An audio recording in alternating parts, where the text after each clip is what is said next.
Hey everybody, Brad from Red Pines, even though I'm at my daughter's house still. Today what we're going to do is we're going to talk about the water bath canner versus the pressure canner. Tell you a little bit about what it is, how it works. This is a water bath canner. Basically, it's nothing more than a big soup pan. So a lot of people who first get into canning start off with the water bath. If you have a soup pan like this with a lid already, here's the lid.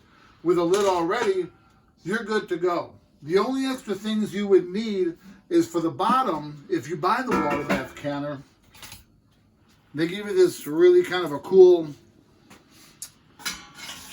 rack that you can lower into the water, put the jars in lower. Now, if you don't have this, that's fine.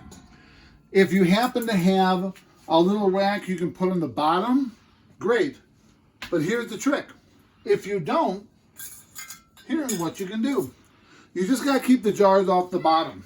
So you can actually use the rings to, maybe some extra rings that you have laying around. And you can actually, I'm not going to fill the whole bottom, but you get the idea. And you can set the jars on top of that. That's a little canning trick of the trade. Now the difference between the water bath canner and a pressure canner is simply this. With a water bath canner, you process the jars basically via boiling water. That's it. And with the pressure canner, you process the jars via steam at a very high temperature. The only extra things that you would need if you didn't want to buy a kit is you have a couple tools. You have some tongs here that you actually pick the jars up with. You do have a little magnet because you're supposed to not touch the lid with your hands, especially the underside, so you don't contaminate them. And then you also have a spatula, which we'll show you how to use once we fill these jars. As I mentioned, a lot of people who first get into canning will start off with a water bath. What can you process with a water bath canner? Anything that has higher acidity.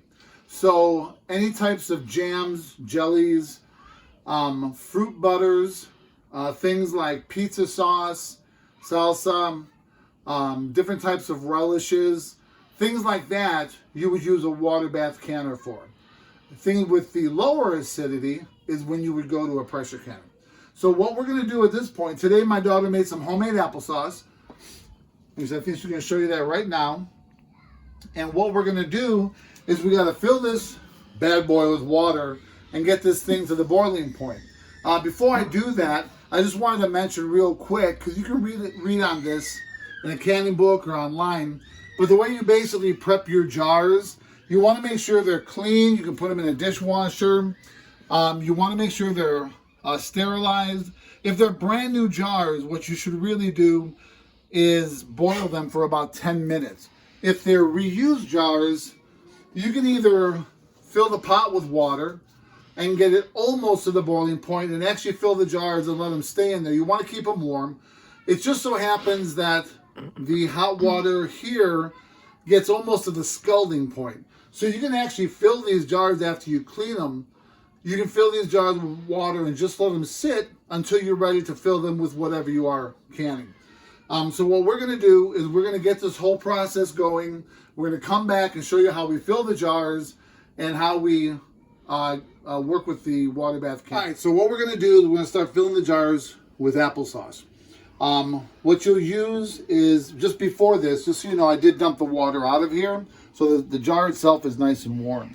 And then you use a funnel, and basically, it's pretty simple. You just start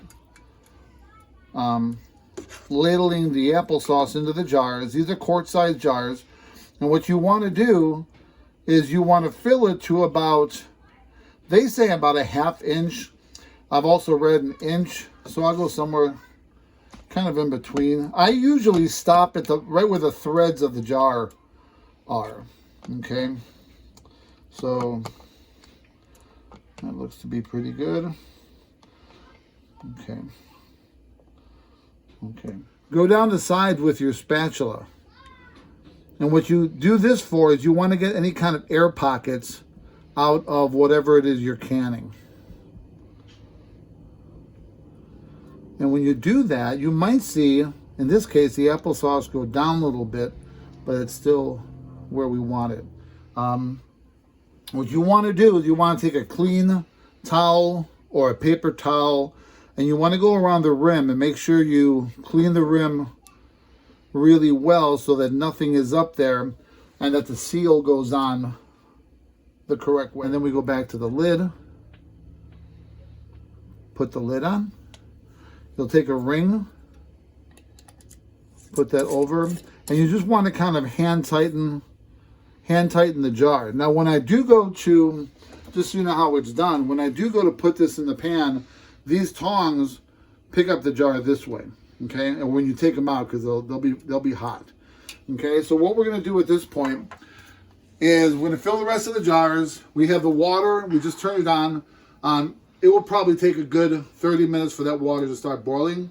So we'll come back when the water is boiling. We'll set the jars on there, lower them into the pot, show you that part of it. And then we'll also show you when it's done and how long we have to process the jars. So we'll see you back in a few minutes.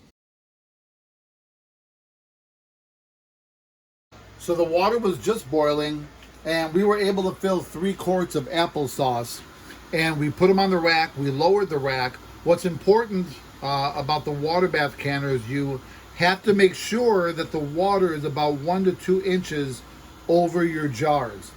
And whatever time it calls for, in this case, these have to process for 20 minutes. You start the timing once the water starts to boil again. So right now the water is not boiling, so we're not timing the 20 minutes yet. It will start boiling in a few minutes, and then you time it, okay? We're going to come back when these are done. When they are done, you normally let them sit for about 5 minutes, 10 minutes in the water, and then we'll take them out and set them, and then you just leave them until tomorrow. All right, so about 20 minutes has passed. The applesauce is done. I meant to mention last time, because I didn't show it, but you do use a lid when you do the water bath canning. So I didn't have that on last time. So I'm going to let the jars sit in there probably for about 5 minutes, maybe 10 minutes. And then when you use those tongs, take them out, set them on the counter, and then they're done. We'll just leave them there till morning, and we just put them away. I also wanted to mention to you, there's a book that it's kind of like one of the Bibles put out by Ball called The Complete Book of Home Preserving. And for those of you who are new to this, there's a lot of books out there. There are a lot of great books out there. This book just kind of goes over everything with water bath canners, pressure canners, a lot of great recipes in here. I think there's over 400 recipes in here. So again, you know, they're on Amazon. They're all over the place. And I forget what I paid for this book. Looks like I paid about $15 or so for the book, give or take. But anyway, just wanted to mention that for those who are interested. Please feel free to like and subscribe to our channel. If you have any questions, if you have any ideas for other videos, please post them, and I guarantee we will definitely get back to you. Thank you so much.